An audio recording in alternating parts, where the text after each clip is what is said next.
Hello guys, ito yung sukat na gagawin natin ng snoring appliance. Ayan, ito yung gagamitin natin. Nilalagyan siya natin ng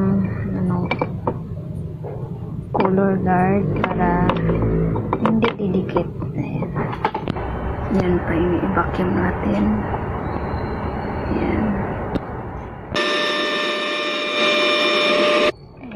Natapos na natin ang vacuum. Ngayon, ikakat natin dito.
Tapos na guys, ayan, ito na yung itsura ng snoring appliance.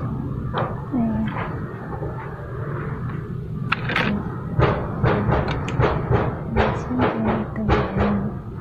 Thank you. Ito na guys, nagawa ko na. Ayan, ayan na yung snoring appliance. Ayan.